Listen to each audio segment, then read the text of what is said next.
Vegetable garden, vasuke asati adyiwa kurapika ndizvo.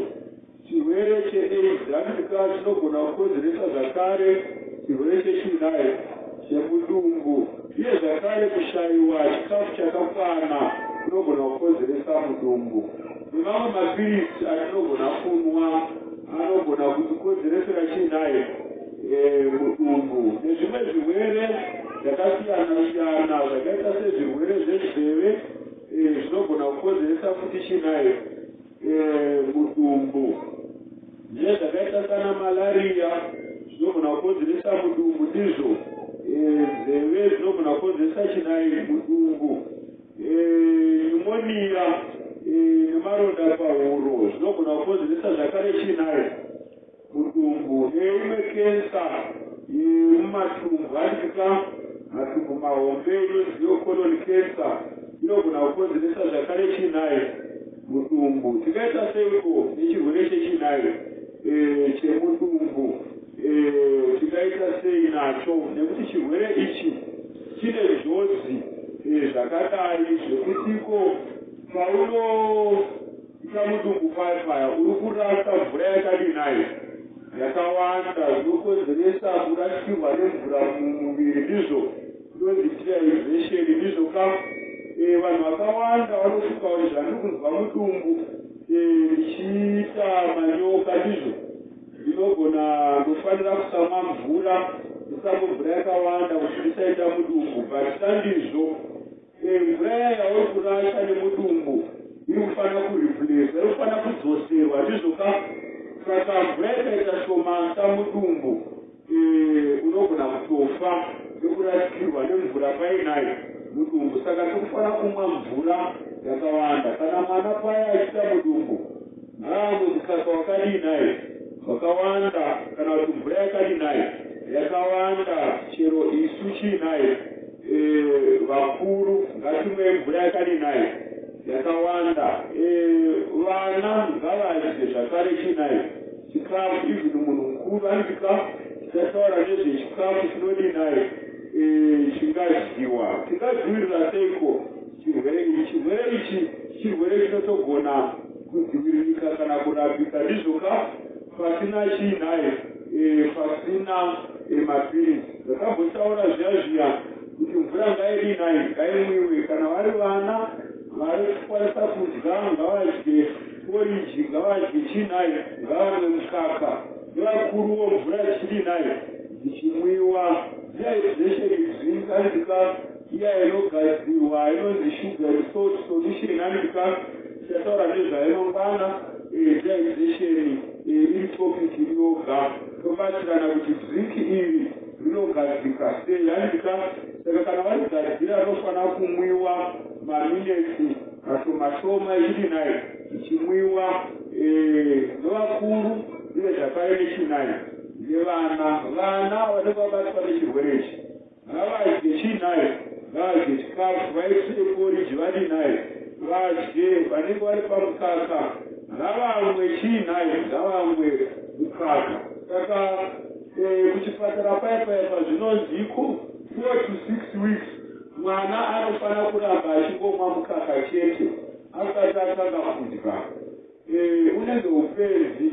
Ana mai vakawanda havazvini izvozvo, but zvinobatsira kuti mwana asadererwa nezvirwere zvakasiyana-siyana, nekuti mukaka waamai une mushonga uri natural unodzivirira mwana kubva pazvirwere zvakadinai zvakasiyana-siyana. Saka kana mwana amwa mukaka chete, kana achikwanisa kuyamwa ngaamwe to 6 chinai months. Akukwanisa kudya ngaadye achimwa mukaka to 1.5 to 2 years. Izvo zvinobatsira mwana kuti asadererwe nechinai nezvirwere. Vana vasamwa mukaka vakaguta havangorwari, asi vasina kuguta mukaka vanovanika vachidererwa nezvirwere zvakadinai zvakasiyana-siyana. Saka mukaka waamai ndiwo namba 1 unokurudzirwa. Kana vashaikwa tikatsvaka wemombe, andika zvikuru sai wembudzi kana wevhai. Wembudzi unonyanya kubatsira, une utano hwakawanda kudarika wechinai. Wemombe ngaubhoiliswe, wabhoiliswa mwana opiwa ordinai omwa. Chikafu chechamuri kuona ichi chinokurudzirwa kuti tidye kunyanya kana tine mudumbu mapotaitozimbambaira zvinhu dzakadinai dzakasiyana-siyana kana tichienderana nemudumbu wedu. Poriji rechibagwe ndizvoka rinotibatsira mudumbu medu. Torega kunwa zvinodhakwa nechikafu chine mafuta akawanda zvinowedzera urwere.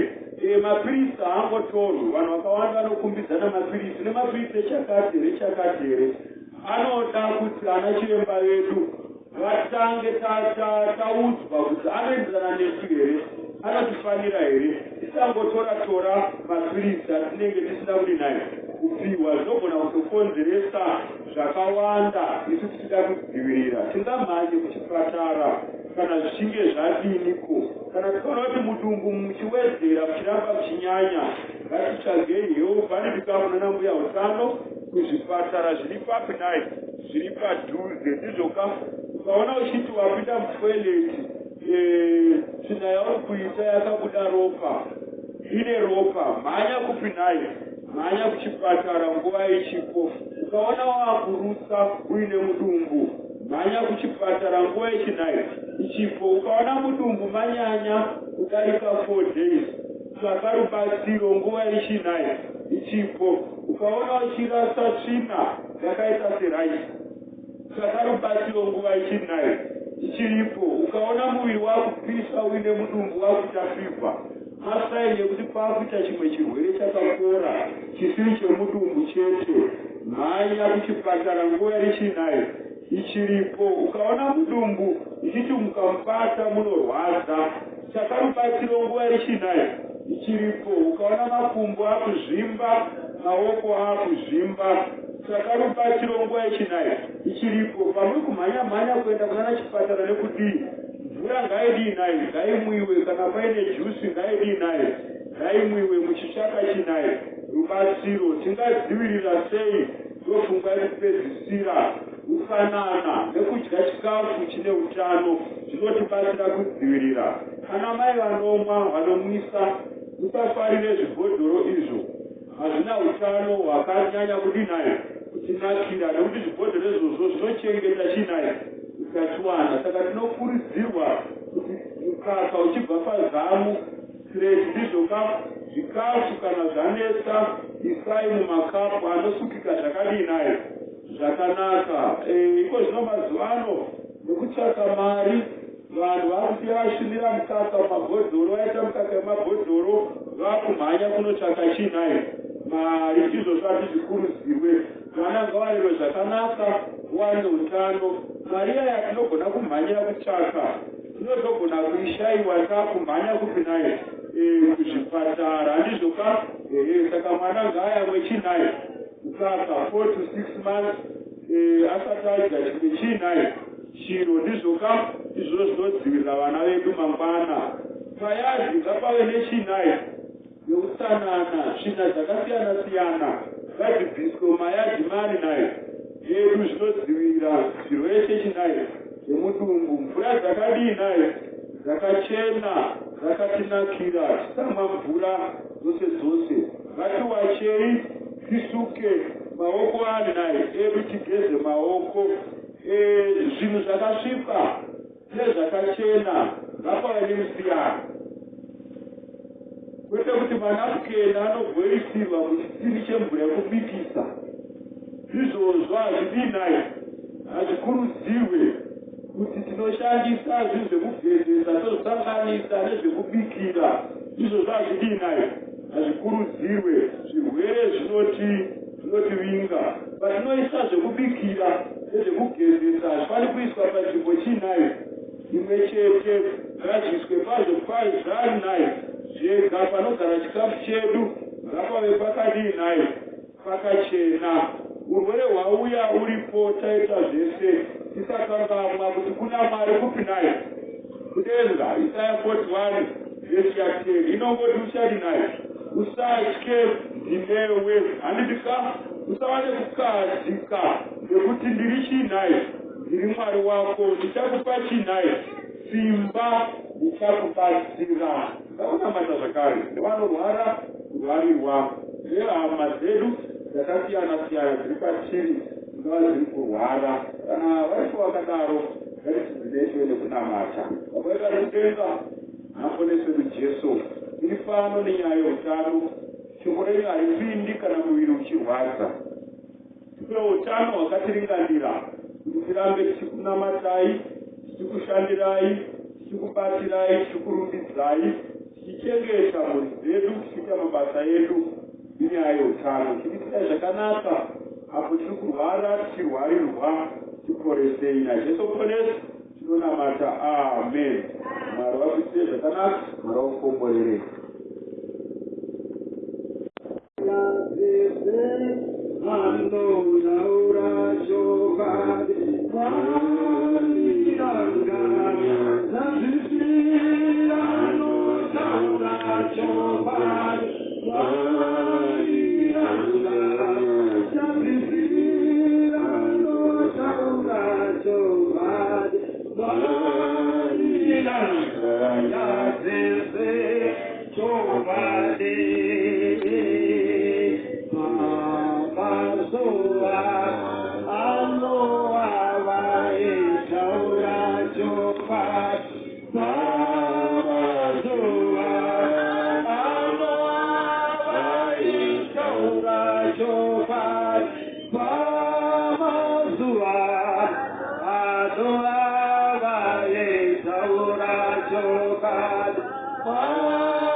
mamotayo wazo Jesu akafatora mananyasha mtemo yakareba pachizi kwa mamotayo wa mtemo chiko wamoti besengeta wamota isengeta wamoti sabata rupo wamota chiko amulipera mama sasa ndio nyaya tukuda kutufaite rutucheke sere kutikosokora mwari ndotukudu pamusoro pemutemo munyasha vanotaura zvimwe pamusoro penyasha vanimweni mavhesi vanotaura zvimwe pamusoro pemutemo vanenge vaine mavhesi saka noda kuti shoko ramwari rikubatsire kuti zvinofamba seiko pamusoro pechinhu chinonzi nyasha nemutemo murutero vanhu vamwari saka vamavhesi anotaura pamusoro penyasha anokwetwa nevamwe varoma chapter 6 verse 14 ndinoti varoma chapter 6 verse 14 verse 14 ndinoti nokuti zvivi hazvingavi nesimba pamusoro penyu zvivi hazvingavi nesimba pamusoro penyu nekuti hamuzi pasi pomurayiro hamuzi pasi pomurayiro asi pasi penyasha asi pasi penyasha muriperi vanhu vamwari zvivi hazvingavi nesimba pamusoro penyu nekuti hamuzi pasi pomurayiro asi pasi penyasha saka vanenge vakagara pavhesi rumi vachishedza kuti munhu wamwari hatisisiri pasi pemurayiro tapasi penyasha muriperi vanhu vamwari vagaratiya chapter 3 vhonzo rimwe racho verse 22-23 famba munhu wamwari asi rugwaro rwakapfigira zvose pasi pezvivi asi rugwaro rwakapfigira zvose pasi pezvivi kuti chipikirwa chinobva pakutenda muna Kristu Jesu chipikirwa chinobva pakutenda muna Kristu Jesu chipiwa anotenda asi kutenda kusati kwasvika ichengetwa pasi pomurayiro saichengetwa pasi pomurayiro takapfigirwa nokuda kwokutenda parizoratidwa verse 24 unosvika pavhesi verse 24 ivoimira enda kuna Peter enda kuna Apollos hamuriperi vanhu vamwari zvikanzi mutemo hausisina basa taakurarama pasi pechinhai senyasha zvikai mutemo usati wadina Jesu asati asvika taichengetwa pasi pechinhai semutemo saka Jesu paakazouya mitemo haisisina basa taakuita zvechinhai zvenyasha saka iwarimwe vhesi manje Makorose 2:16 Makorose chapter 2 verse 16 naizvozvo munhu ngaarege kuvapo unokutongai pano zvokudya kana zvokunwa kana nokuda kwomusi wemutambo kana nokuda kwomusi wemutambo kana pakugara kwomwedzi kana pasabata muripere vana vamwari saka vanenge vaine mavhesi munhu wamwari vachiti musatomba pazvokudya pazvokunwa pakugara kwomwedzi kana pasabata saka vanoti mutemo haisisina basa taakurarama pasi penyasha vamavhesi ataverenga avanenge vachifamba nawo vakagara ipapapa muripere vana vamwari vakadzidzisa nezuro pasabata masikati vaititarisa bhuku kuti yachanyobanana muripere vana vamwari wabva kutarisa izvozvo wotarisa kuti aibheti achiendepi wairevei muripere vana vamwari hatimiri nemavhesi rimwe semabhedhi wani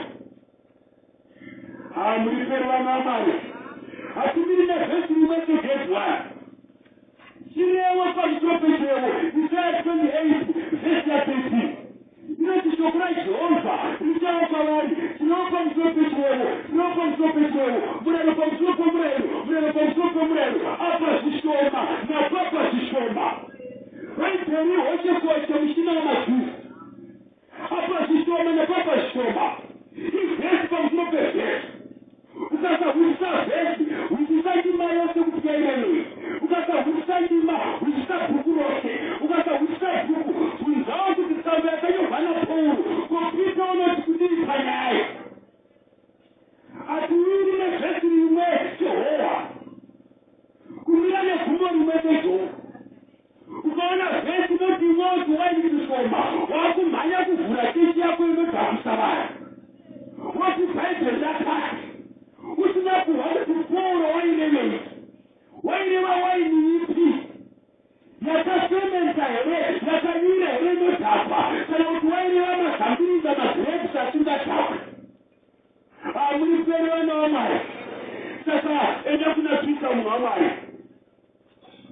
Muchita wechipiri chapter 3 verse 15 to 16. Iwa muchita kutaura pamusoro petsamba dzaPaulo famba muchiita mwoyo murefu vachiwedu ruponeso taPaulo hama yedu inodikanwa akakunyoreraiwo nekuchenjera kwaakapiwa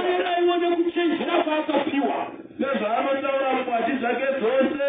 Pita anotichenjerai Paulo anga asiri munhu nje paakatendeuka raine gwepa aine loya.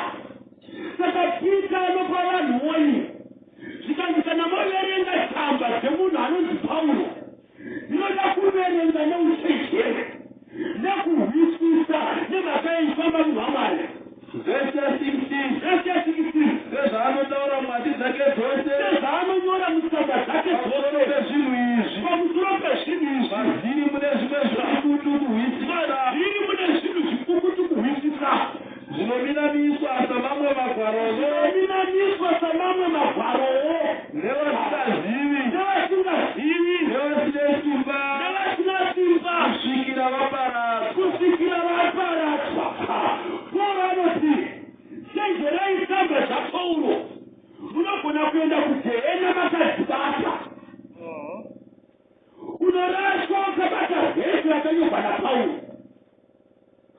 kwete nekuti bhaibheri riri wrong but hauna kuhwisisa magwaro nokuda kuna vakorose munhu waMwari. Saka Pita anoti kana moverenga tsamba dzakanyorwa nemuchinda anonzi Paulo chenjerai munokuvara. Unofa ukabata vhesi ugoraswa ukabata vhesi. Saka kana moverenga tsamba dzaPaulo musamire nevhesi rimwe samagrade 1 azokurura chirwohwaine tsamba yaPaulo yanetsa kuti vanhu vasaihwisisa. Vakorose 2:16 famba munhu waMwari. Vakorose chapter 2 verse 16 notini naizvozvo munhu ngaarege kuvapo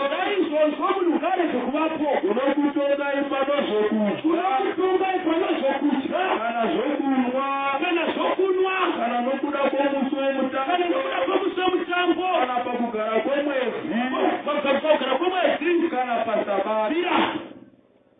Saka vanodya zvese vanenge vakatsika pavhesi vachiti irya zvose zvinobhururuka kusara kwendeki. Jesu akafa. Irya zvese zvine makumbo 4 kusara kwemacheya. Jesu akafa. Irya zvose zvinozonongoka kusara kwemahosipaiti. Irya zvose zvinobhururuka kusara kwendeki. Bhaibheri rinoti musatongwa pane zvokudya. Saka vanodya hochi nguruve vanenge vatori pavhesi vachiti bhaibheri rakati irya zvose. Vanoramba sabata vanoriramba vari pavhesi vachiti Paulo akati musatongwa pazvokudya zvokunwa kana pamitambo kana kumasabata. Saka vanonamata vachibvapa vanenge vakabata vhesi. Paulo akati musatongwa taamunyasha dzakadikwa. Saka taakudya zvese nekumwa zvese nekunamatira kamunamatiro katinoda. Vamene vavaya vanozhaivha kusvika pamusoro vanenge vari munyasha munhu waMwari vachiti nyasha dzakadikwa mabhachi mudenga.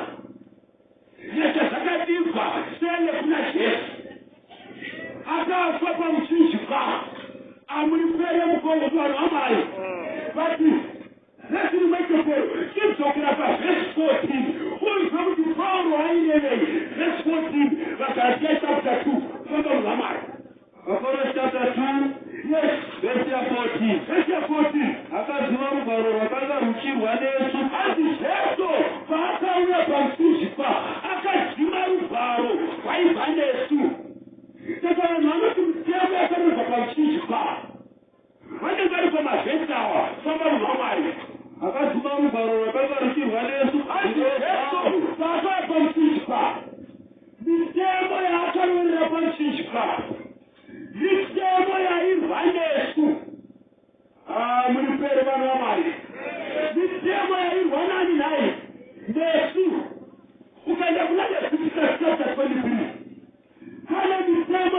Yesu yaiti mzazi akatata waifana kufa ipapo ukavhuna masabata ekuold testament rari tiri 1 kweva nemasabata egore kweva nemasabata evhiki waifana kufa mombe dai zvakapera ikamutadziro kweifanara saka ndiyo mitemo nemirayiro yaibva nani nayi yaibva nesu mulipere vana vamai famba muhamai Vakoresi chapter 2 verse 16.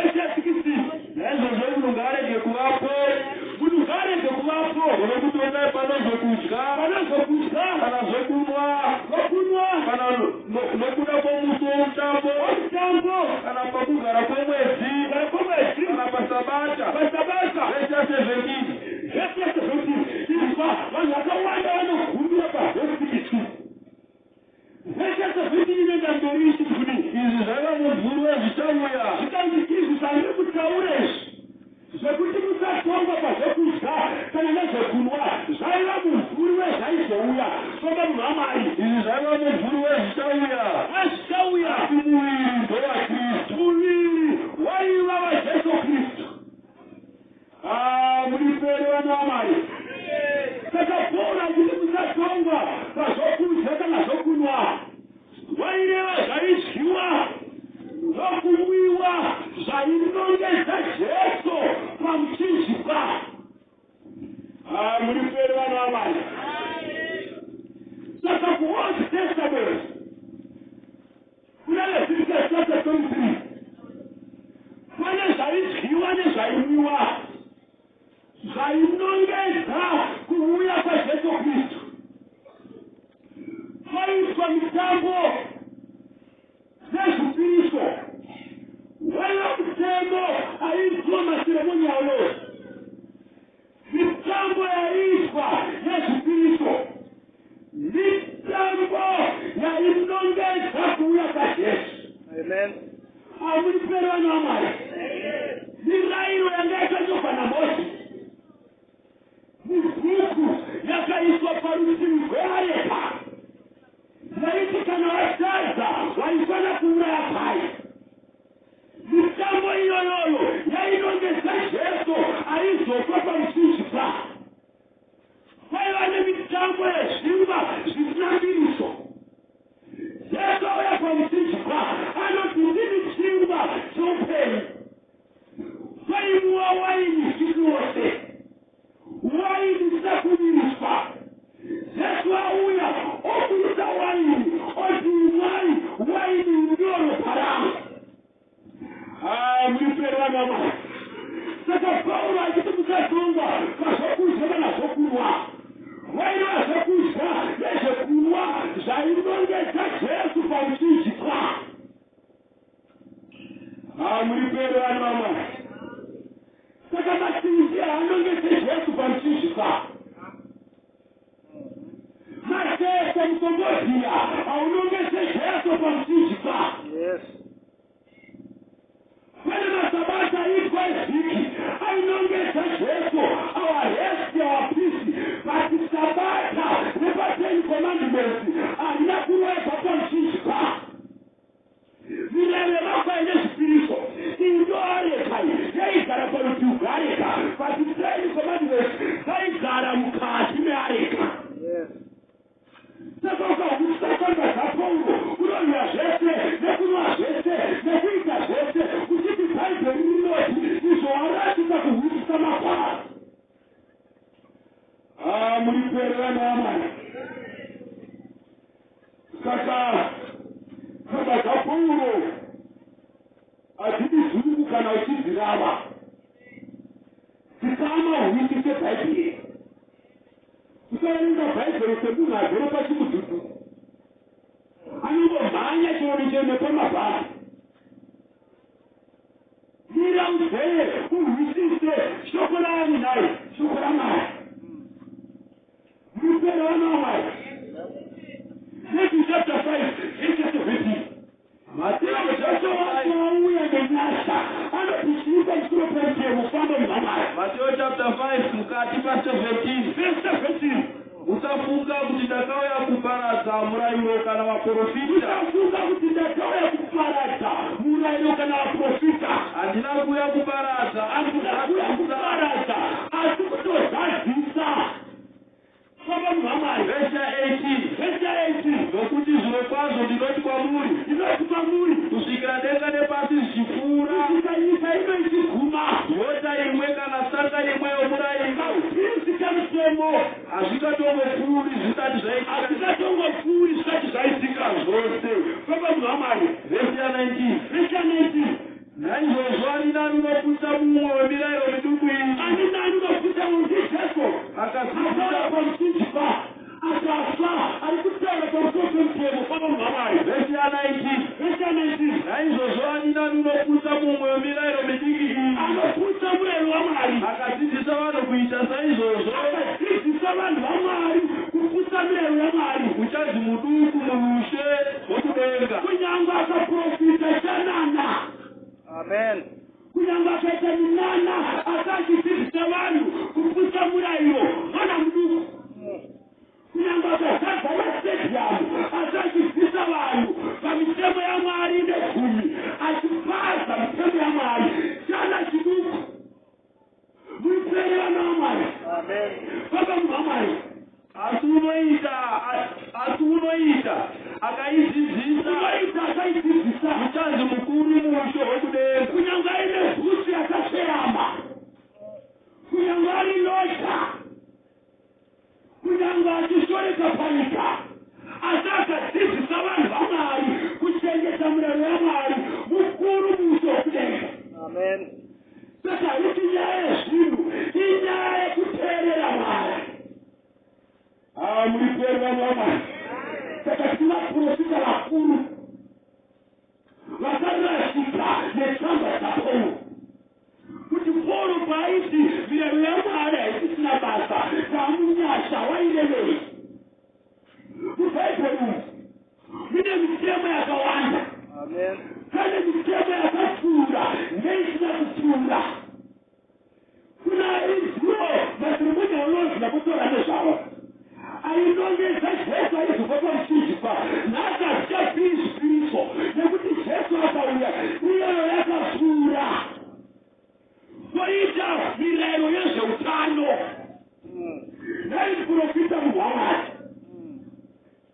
Koitira zvina pese pese here nekuti Jesu akafa. Murayiro wezveutano unoti munhu ngaajefe, akangoita zvina pese pese. Saka toita zvese zvese nekuti Jesu akafa. Apa anoti mitemo haisina basa, anenge akapfeka hinhu yemuchato. Topomba here nekuti Jesu akafa. Toba here nekuti Jesu akafa. Saka kune mamoral laws, mahealth laws, macivil laws, mirayiro yezvokugarisana nehama neshamwari iri mubhaibheri. Haina kuonekwa pamuchinjikwa, ichipo. Masabato evhiki akapfuura, masabato egore akapfuura, pakusabhati nepa10 commandments rinogara nekusingaperi. Amen. Mulipere vana vaMwari. Amen. Verenga verse 28 na 29. Ifanze Jesu na 28. Anoti Matthew chapter 5 Jesu kutanga paverse 27. verse 27. Makanzwa kuti zvakanzi na Mozisi, usaita upombwe, asi ini ndinoti kwamuri, mumwe nomumwe unotarira mukadzi achimuchiva, watoita upombwe naye mumwoyo make. unotozvikisa Jesu manje. Majudha aifunga kuti chinonzi upombwe kutora mukadzi wemunhu asiri wako waenda naye mumba pabhedha, ndounonzi upombwe. Asi Jesu auya anodzikisa Jesu, anoti ukatarisa mukadzi wemunhu wakachiva waita upombwe. Saka Jesu haana kuyazoparadza murayiro, akauya kutozosimbisa murayiro. Saka nyasha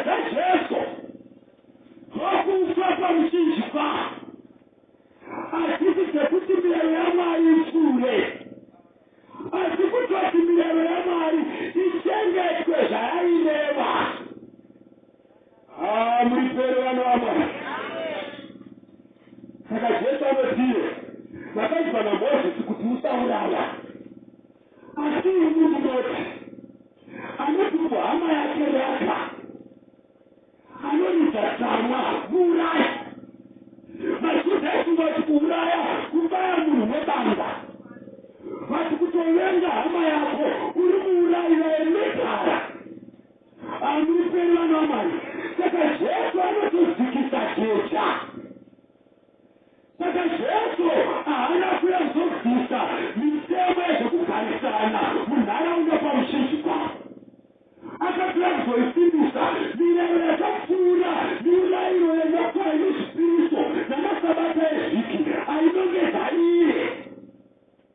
Kuti mitemo yerudo, mitemo yakatenzi kwamamiro kudza baba naamai vako ichipo. Muripere vana vamwari. Mitemo yeutano ichipo. Hakuzi zvese zvebhiri nekuti Jesu akafa. Kune mitemo yezvinodyiwa nezvisingadyiwi.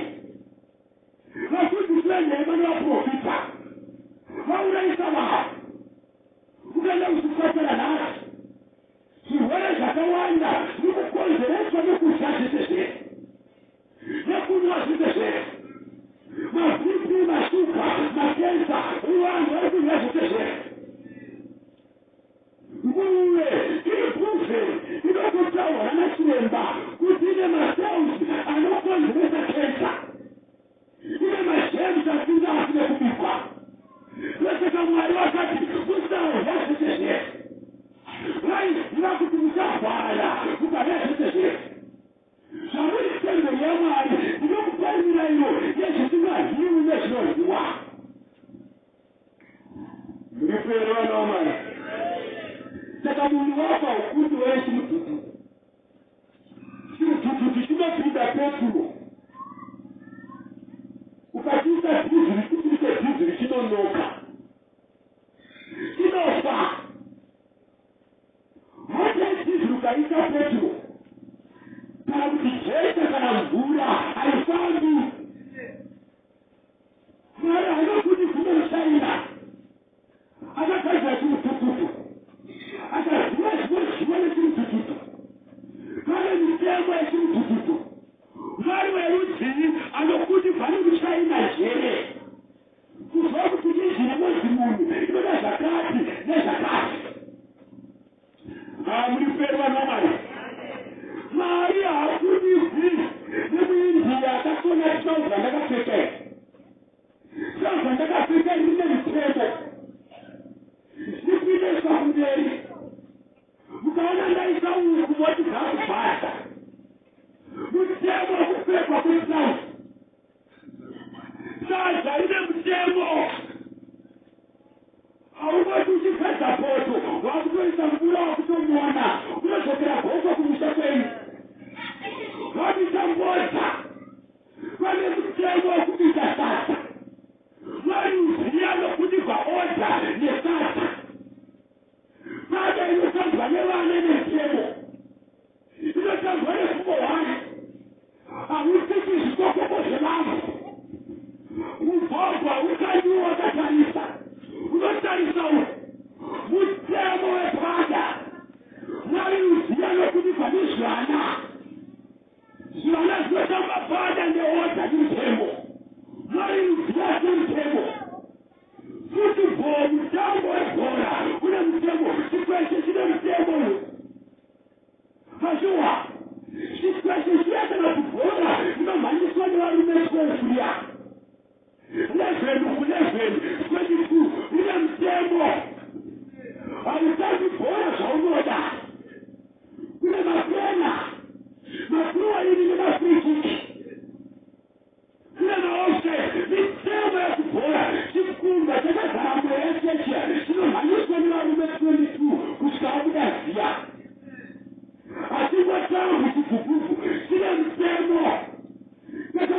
Mwari anopida ameota.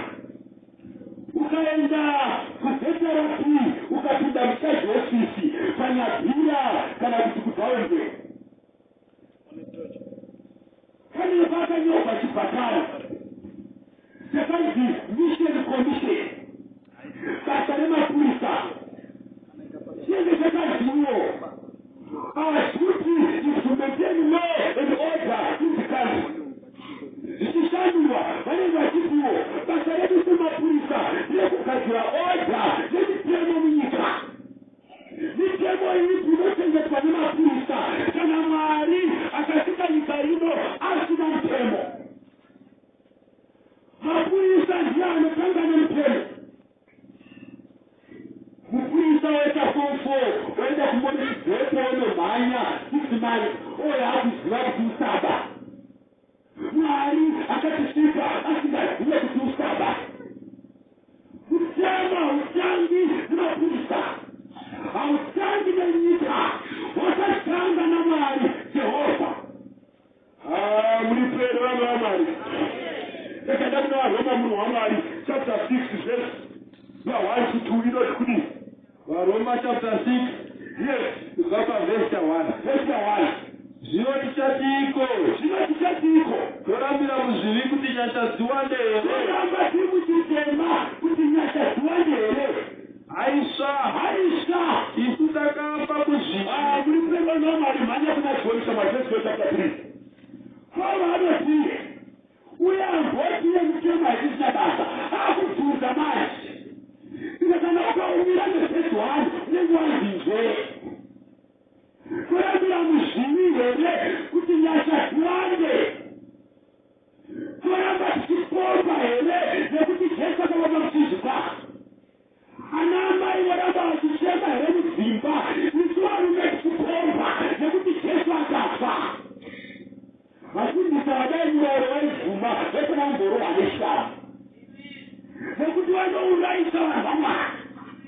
Mudzimba mune urwere mabhusi nemasiresi nekuda kwekuparidzwa kweivhangeri yenhema. Torambira muzvivi here kuti nyasha ziwande. Toba here nekuti Jesu akafa. Mulipere vanhu vaMwari kana chinonzi chivi chii munhu waMwari? Chii chinonzi chivi? Paulo ari kutiwe hatingarambi tiri muzvivi nekuti Jesu akafa. Chinonzi chivi chii? Nechitori munhu waMwari chapter 3 verse 4 Yohana kutanga chapter 3 verse 4 mavhesi 4 baba munhu waMwari mumwe nomumwe unoita zvivi unodarika murayirowo zvivi ndiko kudarika murayiro ndokudarika murayiro. Tinonzi kutema kuvhuna mutemo waMwari. Saka hatigoni kuziva tinonzi chitema kana pasina mutemo. Tinotiratidza kuti watadza kana kuti uri mutadzi mutemo. Mulipere vanhu vaMwari koma munhu waMwari Yohana wokutanga chapter 2 verse 3 kubva pavhesi 3 to 6 inoti ndizvo zvinotizivisa kuti tinomuziva kana tichichengeta mirayiro yake. Uyo unoti ndinomuziva asingachengeti mirayiro yake murevi wenhema. Zvokwadi haisi mari asi uyo kunyange akaprofita kunyange akaita minana kunyange akazvita zvitsinga kunyange akaita mamirakusi asingachengeti mitemo yaMwari anoreva nhema. Nekuti nyange n'anga dzinogona kuita minana n'anga dzinotobvisawo zvitsinga. Mulipere vanhu vaMwari koma munhu waMwari zvapa vhesi 5 asi uyo unochengeta shoko rake shoko raMwari rudo rwaMwari rwakafanira maari. Kuna Varoma chapter 7 kubva vhesi 6 14-15 Jesu anoti kana muchipinda muchachengeta mirayiro yangu. Mulipere vanhu vaMwari kana muchipinda muchachengeta mirayiro yangu.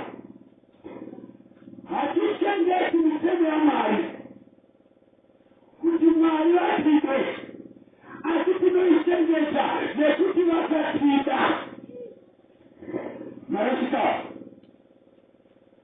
maya waaidire murume kuti vadiwe vanomuaidira nekuti vanodanana amapawa mukomana atengere musikana pita kuti adiwe anomutengera nekuti vanodanana ukaona kutengera musikana wako pita usingadiwe uri bhutizhiwai ende uchapera muripera namwari saka kutenga kumitemo yamwari kuti mwari vatide aside kuti vakapinda vakatisira pamushishwa saka hatitengeti mirayiro kuti tiponeswe tinoitengesa nekuti takaponeswa amapawa handitengeti sabasa kuti mwarani huye siti ndinotengesa nekuti akadihuye siti akandida saka ndinoteerera zvaanoda handitengeri mukadzi wangu tee kuti andide ndinomutengera nekuti ndinotodanana muripere vanhu vamwe saka hatitengeti mirayiro yamwari kuti tiponeswe asi tinoitengesa nekuti takaponeswa saka vovoga vakaponeswa najesu vanoda jesu vanoresponda nekuchengeta murayiro yajesu muripere vana vamwari vavanhu vamwari varoma chapter 7 verse 6 varoma chapter 7 verse 6 inoti kuti asi zvino takasunungurwa pamurayiro takafa kuna izvozvo zvatakanga takasungwa nazvo naizvozvo tinobatira mwari nomweya mutsva tisingabatiri nezvakanyorwa zvakare. Paulo ari kufunda zvomba muzamari verse 7 zvino tichatiiko murayiro zvivi here murayiro chitema here haisva kwete asi handaizaziva zvivi kana murayiro waisavapo handaizaziva chinonzi chitema kana pasina mitemo yamwari handaizaziva kuchiva kana murayiro usina kuti usachiva handaizaziva kuchiva kana murayiro usina kuti usachiva verse ya 4 verse ya 12 naizvozvo murayiro mutsvene nomutemo mutsvene wakarurama wakanaka verse ya 13 kana ko zvino zvakanaka zvakazova rufu nokuti tinoziva kuti murayiro ndowemweya asi ini ndiri wenyama. muriperwa namwari nepazvetinotemera varipo vanhu vanoti vari mumweya hatengeti murayiro wamwari isu tamumweya hatiti zvemitemo navanoti tine holy spirit vanoshimanda vanorira nedini saka vati mitemo yamwari hatisina basa takufamba mumweya imunotengeta mitemo muri munyama asi varoma 7:14 vati mitemo ndomweya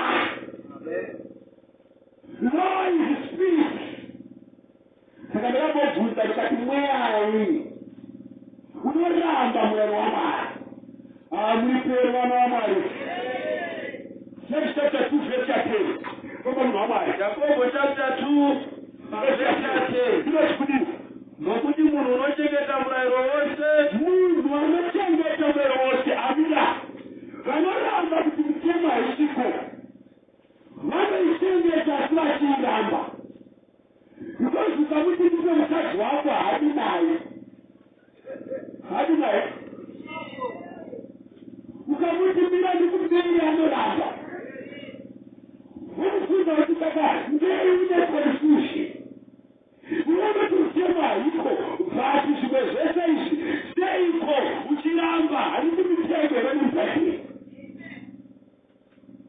saka vanochengeta ino asi pane imwe yavasingadi manje amupera namwari saka kupedza nyaya unobva kuti mupfuma namari nokuti pane imwe vanode vanondamba saka ravavhesi muzamwari uzoti vanhu vakadaro vanoita sei vanochengetaina mutemo wachinambaine James 2:10 Yakobo chapter 2 verse 10 koma munhu wamwari nokuti munhu unochengeta murayiro wose akagumburwa kune chinhu chimwe chete akabvisa wani vava nemhosva kuna zvose wavane mhosva kune zvose kuna Mwari hakuna 9/10 wezani zveguti pateni ukatadza wani izero zvakawaira ukareka kuba ukareka umbavha ukaita zvimwe zvese asi uchivhuna sabata raMwari izero ukachengeta sabata uri mhombe kuti kana kuti umbavha izero iyoyo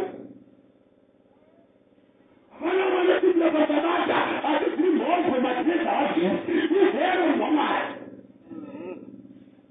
vana vanoita imwe vachiramba imwe izero iyoyo Mwari vanotumireyo kana kutumira yose samba nemhaka Vesi ya 11 nokuti iye wakati usaita upofu iye wakati usaita upofu iye wakati usauraya iye wakati usauraya zvino kana usikaiti upofu kana usingaiti upofu asi uchiuraya asi uri muurayi wava mudariki womurayiro amen baba muhamari taurai uye itaisa vanhu vakazotongwa nomurayiro wakazvakurwa vanodazwa vhesi muhamari vakabvisa taurai uye itaisa vanhu vanozotongwa nomurayiro wekusunungurwa muliperi vanhu vamwari amen vanhu vanoti murayiro unorema zvekusungirirwa izema zvadyabrosi ndozvaakadzikirwa kudenga nekuranga murayiro wamwari zvikanzi taurai itai savanhu vachazotongwa nemurayiro wekusunungurwa takaparidza tikati Mwari unouya uchatonga nyika achaitonga sei kana pasina mutemo muliperi vanhu vamwari ukarepa unosungwa nemutemo weheputesi wenda koti wezi mutemo unotiwo 16 years mujeri muliperi vanhu vamwari wesa mujeri vanhu vachishandisa mutemo weZimbabwe saka vanhu havatongeki kana pasina mutemo zvinosaka mutemo kuti vanhu vatongeki saka kana Mwari akazotonga nyika ino anoitonga bedzi kana paine mitemo yaMwari muliperi vanhu vamwari saka Satani ibvenza manje anoda kuti vanhu vasachengeta murayiro yaMwari kuti panouya Jesu vazorashwa nekuti kana pasina mutemo panenge pasina oda muliperi vanhu vamwari saka Satani enda kuti muguta mugare muchichema nekuti munenge musina oda ugoni kuti mukavhazi wande nevaroi vawande nekuti panenge pasina oda izano radyabrosi rekuranga murayiro yaMwari kuti paite chaos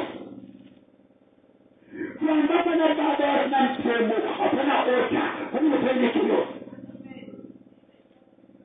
chimwana chogoda kuomuka chikati ndimi baba pangu nekuti hapana mutemo muliperi vanhu vamwari mai vekuda vakadai baba vakadai mushando ngeutemo vakaenda hapana mutemo muliperi vanhu vamwari saka vavhesi munhu wamwari Exodus chapter 25 vhesi ya 21 na 22 vaurikuti mutemo wamwari chimbori chiko mutemo wamwari chimbori chii soda munhu wamwari Exodus chapter 25 yes verse 21 uite chifuniro chokuyananisa pamusoro peareka vachibva Ijipita vachienda Kenani Mwari vanoti kuna Mozisi gadzira areka changa chiri chibhoki changa chiine ngirozi pamusoro tinoibva nedzimwe hama dzedu kuti varume musaputse sungano yacho ndeyaMwari saidzi sungano hamuna mateni komadimenti mukati meareka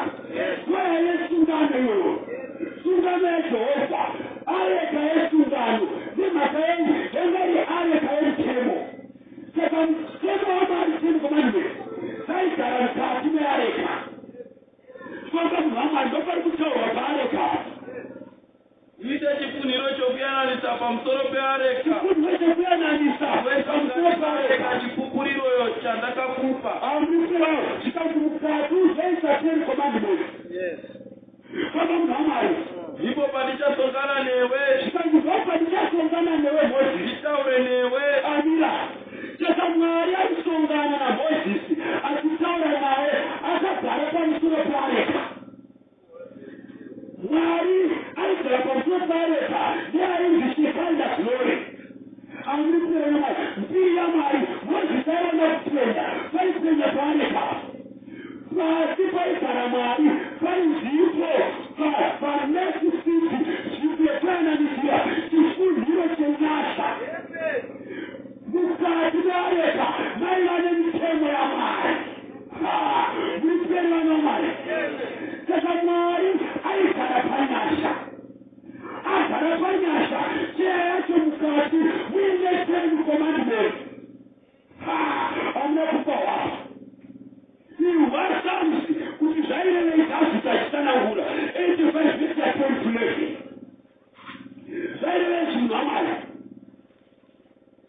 Mapisarema chapter 85 verse 10 na 11. Mapisarema chapter 85 verse 10. Ngoni nezvokwadi zvakasongana. Nyasha nemitemo zvakasangana papi. Amen. Apo paine nyasha paigara Mwari. Mukati maivane mitemo zvozvokwadi maivane shoko yaMwari mana shinga sekudenga. Haiti zvakasongana mufariwa naMwari. Mwari aigara pamusoro apa. Pakati apo paisi panesiti paine nyasha. Pakati apo paine mitemo kwezimfoni nezvokwadi zvakasongana. Zvakasongana papi pavanhu vaMwari. Chapter 85 verse 10. Ngoni nezvokwadi zvakasongana. Kururama norugare zvikasetana. Chirungu chinoti zvakakisana. Chokwadi nenyasha zvakasodana. Zvakasodana papi mutemo nenyasha. Saka ndati knowledge na grace. Knowledge na grace asiparatanisi. Panosangana knowledge na grace vanoshata vokisana. Kufundisa kuti kisa mukadzi wako kwenza vaviri vabataniswa vanyama imwe vachinwani. Saka nyasha nemutemo.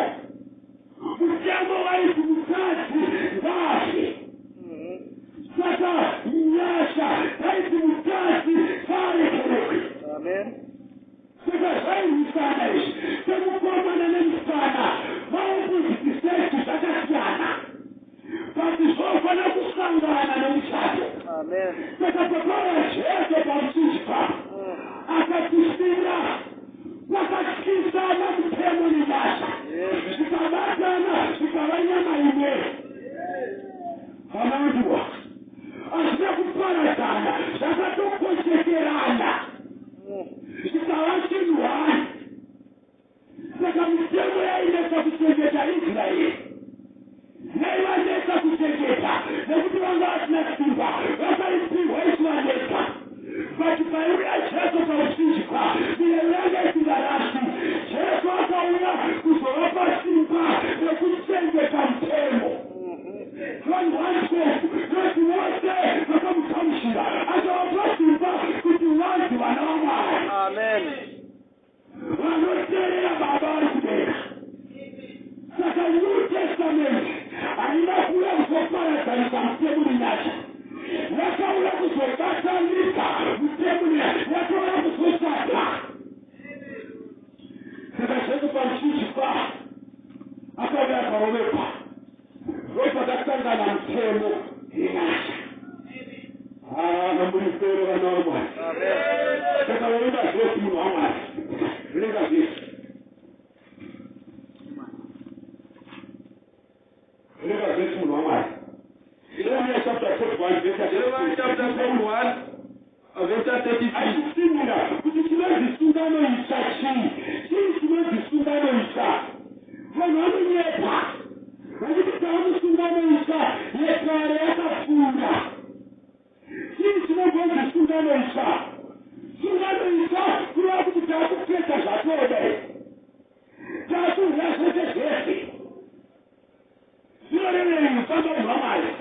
Jeremiah chapter 31, verse 33. Asi hii sungano yandichaita neimba ya Israeli.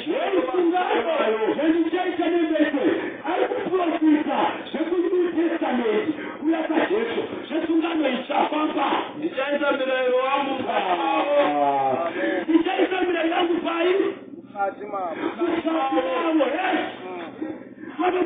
Ndichanyora pamoyo yavo. Ini ndichava Mwari wavo.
mumosikeni kuyange kusezifiti mumusikutifiti vanhu vanekatenda muna jesu vaamwana vaAbrahama vaamujuta vaisaipi vaizerakamuya nevana vaAbrahama.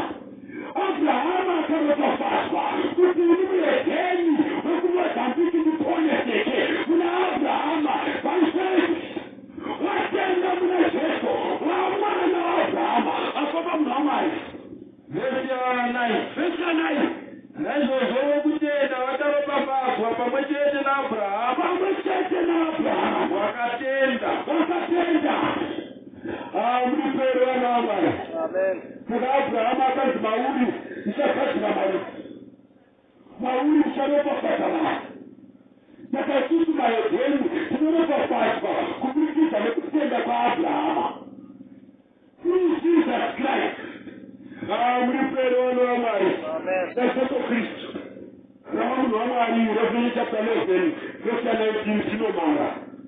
Ifamutwa vana vaMwari. Nazarwa chapter 11 kati mutemo unotiwo mutemo nenyasha ndomusoro wenyaya. Knowledge and grace.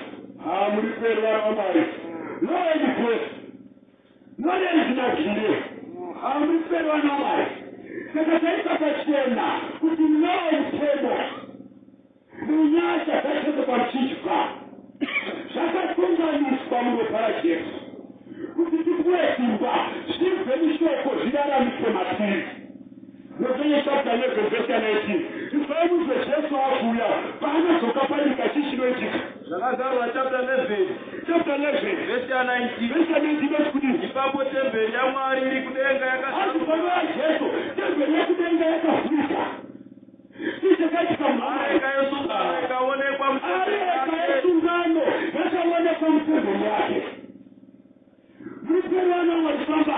Ipapo kukavapo mheni pakavane mheni nokutinhira nokudengenyeka kwenyika namahwe chikuru. Vakana Jesu denga rikavhurika, nyika yawana areka yavhurika. Vona 10 commandments watikasanyepero vaprofita vemari yenhema vakativhurika pana Mwari. Saka Mwari vachatungaika achatonga ne10 commandments. Ndikuda kuchengetwa nevanhu vazhinji vainepekwa kuti mirayiro yaMwari haisina basa. Hamadodiwa areka here kuOld Testament ichaonekwa pano yaJesu. Mitemo yaMwari yovuka. Ombwe dzotongwa nomutemo. Mbavha dzotongwa nomutemo. Vanhu vanotongwa nomutemo. Vapedzerwa vonzenda kugenda vakafana mabasa enyu. Vakaita mirayiro yaMwari vozvipindai muufaro waShe wangu Jesu. Makachengeta mirayiro yaBaba. John chapter 5 verse 3 munhu waMwari. Jacob chapter 5 verse 3. First John chapter 5 verse 3. Inoti kuti First John chapter 5 verse 3. First John chapter 5 verse 3. Chapter 5 verse 3. Inoti kuti nokuti rudo rwaMwari ndirwo. Rudo rwaMwari ndirwo kuti tichengete mirayiro yake. Mirayiro yake hairemi. Amen. Satana noti sabata rinorema. Nokuti akaivhungirwa kudenga. Satana noti mitemo yaMwari haite. Nekuti akaivhungirwa kudenga. Mwari anoti mirayiro yangu hairemi. Uye mitemo yangu yakareruka. Ukawa vanhu vanoti mirayiro yaMwari inorema. Inyaya yekuti havasati vatendeuka. Vachiri kuda kujoya. Muripere vana vaMwari. Kunyange vari vafundisi vachiri kuda joyi yenyika ino. Saka vanoti inomesa siyanai naye. Matizvaogara tiyachiutwendi tichinamata. Ndakaroverwa pamuchinjikwa pamwe chete naKristu. Paulo zvikanzi ndagarisira Jesu. Ndakaroverwa pamuchinjikwa pamwe chete naye. Handichiri ini ndinorarama. Asi Kristu unorarama mandiri. Jesu unorarama mandiri. Amen. When one spoke, Jesu akamugamuchira. Akavapa simba. Yes. Kuti vanhu vaNwamwari.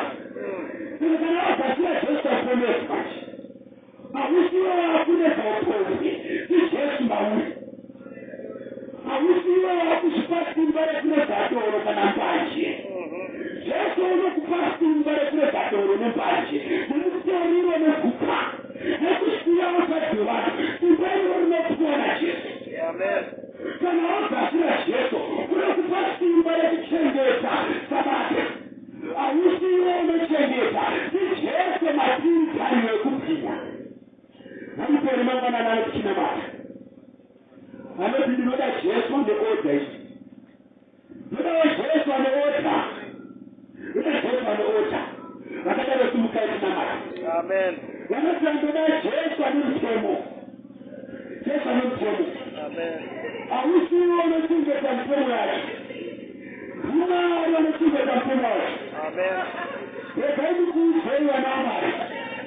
Mukiseka kutanga kuzviona izvi vakawanda sekutamba sekuseka vakatendoka vakadhapa nhasi vavaparidzi vakuru vavafundisi vakuru rinogona kuita sedambe asi Mwari vachiziva havo hamuri peri vana Mwari hari pene pakatava anoti ndiri kuda kugashira Jesu aizojoina mukoma pana aizojoina mukoma anoti handina kugashira hama dzedu dziripo dzakagashira Jesu dzakabhabhatiswa munopiwa simba naJesu rekurarama sezvoda Jesu vari pede vamwe pakati pedu vanoti tinoda simba rekuchengeta murayiro waMwari vazojoina mukoma panapa vazomira kuno mberi tinyamata tichimbisirwa vari pede pakati pedu 357 vari pede vasati vabhabhatiswa vanoti tinodawo Jesu taponesa kupiwa simba rekusiya mbanje rekusiya doro uye mandiri simba rekuneta kumba simba rekusagara zvakanaka simba reupofu todawo simba esone simba there is power in the blood simba rekuchinja upenyu ari pere pakati peda munhu waMwari toda kunana anoti ndichigere kugashira Jesu aponesa uyo unoda anoda kuzoena mukoma pano uyo unoda kuponeswa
Notenda rikaiti mafulazi aya asati atanga kuitika.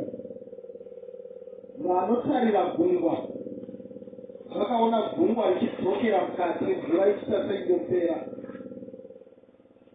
Mhuka dzinogara dzakatenderedza mumakungwa dzakaonekwa dzichifamba dzichibva padyo nemakungwa. Mhuu dzinogara mumvura dzakaonekwa dzichibuda dzichitiza. Vanhu vakashayiwa kuti chii chiri kuitika. Panguva imwe cheteyoyo mhuka padzaitiza, vanhu vakanga vachipfeka madhidhasi vachienda kunodzidza kugungwa. Mhuka dzakakwanisa kusenza kuti kune dhenja yaitika. Vanoongorora vanoti ivo earthquake yakavhura mukati meIndian Ocean ikatsemura mvura ikatanga kupinda. Moment yakavharika mwena iwoyo pakasimuka mafloods akaparadza zviuru nezviuru zvevanhu, asi mhuka dzakanga dzatiza. Ndikandikuudze munhu waMwari, Isaya anombotumwa naMwari kunoudza vanhu. Isaya enda unoudza vanhu kuti madhongi anoziva matanga avo, nembwa dzinoziva muridzi wavapenzi. Problem yaitika kuvanhu havanzwi kana Mwari achivadaiko. That's the problem. Huku dzomumamana medu dzinoziva chirugu chadzo, haitindi kusiri kwayo, asi munhu warashika haanzwi izwi raMwari. Saka manheru anhasi Mwari vatitaura newe, usatarisa ari padhuze newe, teerera kuti Mwari vati kudii kwauri. Kana Mwari vachitaura newe, vanzwa kutaura kwavo kuti ndoda kumusarudza ponesi, handisati ndamusarudza. Tora mukana wanhasi, apo tiri muna mati unogona kufamba uchira kuno kupera. Dzinoitwa nyengo yekuna Mwari. Baba vedu vanogara kumusoro kudenga nepano pasi, madekwana anotokutendai neshoko rakasimba zvakadai. Tinoita zvakanaka kana tikariteerera. Pana mukoma vatofamba vakauya kuno kumberi, vazhinji tiri kuona vakadhakwa. Mukudhakwa munoitika zvinhu zvakawanda. Vamwe vakafa vakadhakwa, vamwe vakaponeswa vakadhakwa. Mataura mukoma vakasimuka vakauya kuno kumberi senzira yekusarudza ponesi. Zvamataura kwavari imi mazvitaura vakazvinzwisisa. Zvatinokumbira Mwari ndechekuti pane hama dziri pakati apa panogona paine vamwe vari pamupato wokusarudza vasati vaziva kuti toenda here kana kuti torega. Vamwe vari mudzimba vanoteera zuva rimwe nerimwe, vanoverengera zuva rimwe nerimwe. Asi taikumbira kuti muvape mukana musangano usati wapera, vakusarudzirei vazuva ndeupenyu husikaperi. Tikakutendai nevatofamba kuuya pano, regai kuti kuuya kwevanhu pano chive chituko, asi ngazve zvikomborero kana tobva pano. Toda kutendai nekuda kwokuti muri Mwari wedu. Ropafadzai mwene womazuva shoko iri, mukukomborera gwene kukuraramirai, mutimise takasimba pasi nezvetinenge tatenda. Ropafadzira duku vauya navakuru, tose mugodzidzwa zvakanaka muna Jesu. Tatenga nemuparidzi wamashandisa, ramai ndichimukomborera. Izvo takudzokera kudzimba dzedu, tokumbira kuti mutitungamirire, tigodzoka zvakare mangwana tichifara, tikutarisana Jesu anogara nekusingaperi. Uyu ndiwo munamati wedu nokutenda muna Jesu anogara nekusingaperi. Amen. Tinotenda ivo vana waMwari, tagara pasi. Maservices edu ari kuramba achienda kumberi. Tiri kutokai zvakare mangwana. Vakabhabhatidzwa vose ngatiuyei kuchechi. Every vanheru vari kubhabhatidzwa ngatiuyei kuchechi mazuva ose.